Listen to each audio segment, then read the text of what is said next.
आपने समस्ते जानी जे माननीय मुख्यमंत्री नवीन पट्टनायक लोकसभा निर्वाचन जिते पाखे आते सेते नुआ नुआ योजनार शुभारंभ कर सहित लोकंर सहायता राशि वृद्धि करमें जदि नजर पकड़ा ताले काली राज्य सरकार बहुत सारा लोकंर सहायता राशि वृद्धि कर प्रथम देखु पद्मश्री पुरस्कार जो पाई राज्य सरकार सहायता राशि वृद्धि कर सहित मेयर मान दरमा सरकार वृद्धि कर सहित कनिष्ठ शिक्षक मान दरमा सरकार वृद्धि कर गाँ गाँव में जो भागवत टुंगी रही है राज्य सरकार तरफ सहायता घोषणा कर तेबे केते टंका राज्य सरकार घोषणा कर कौन अपडेट होती वीडियो माध्यम आपने पूरा डिटेल जानीपारे से भिडियोटी को शेष पर्यंत देखूँ ता पूर्व वीडियो को गोटे लाइक कर दिंतु और जो मैंने मो चैनल को नुआ आसवे चैनल को सब्सक्राइब कर पाखर बेल आइकन को क्लिक करके ऑल नोटिफिकेशन ऑन कर दिंतु। प्रथम देखु राज्य सरकार पद्मश्री पुरस्कार पाई लोक बहुत बड़ गोटे घोषणा कर जहाँकि मासिक से 25,000 टंका देवाई राज्य सरकार घोषणा कर पुणे एप्रिल 2024 रु समस्त को यही राशि प्रदान कर तेबे जो मैंने राज्य में पद्मश्री पुरस्कार पाई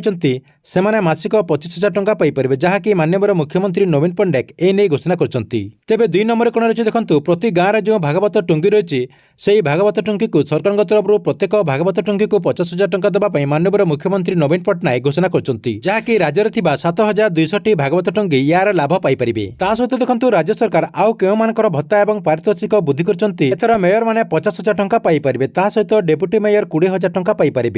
सहित देखो पौर परिषद जो अध्यक्ष रही से मासिक 15,000 टंका दिज्व सहित पौर परिषद जो उपाध्यक्ष रही से 10,000 टंका पाइपर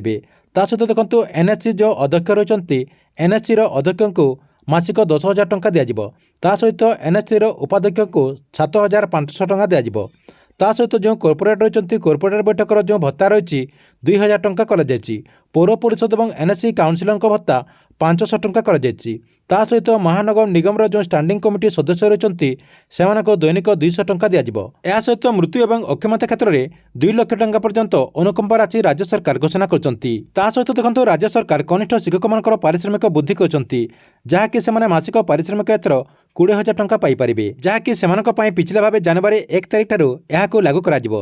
राज्य में उपकृत हे कार्यरत 12,784 जन कनिष्ठ शिक्षक सहित देखो राज्य सरकार पंचायत प्रतिनिधि मान पारितोषिक और भत्ता वृद्धि कर जहाँकि आपको पूर्व वीडियो भी कही सारी आपने आउ थे नजर पकई दिंतु जिला परिषद जो सभापति रही से एथर 30,000 टंका मिले अन्य दैनिक भत्ता 600 टंका दिज्व सहित जिला परिषद जो उपसभापति रही से एथर 20,000 टंका पाइपर अन्य भत्ता रही 600 टंका सहित जिला परिषद जो सदस्य रही से एथर 10,000 टंका पाइपर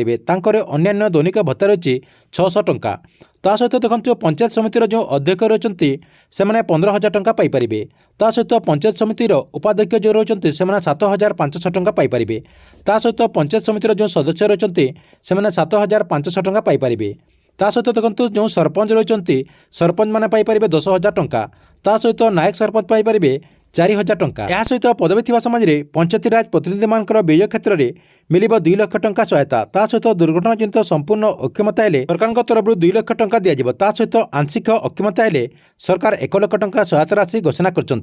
ठीक अच्छे एला आपण बहुत बड़ा गोटे अपडेट आपण मानक वीडियो केमती लगिला कमेंट बॉक्स में निश्चय गोटे कमेंट करूँ और गवर्नमेंट जेकोसी नुआ योजनार अपडेट एमती जानापी आपण मैंने चैनल टी रेगुलर देखुता।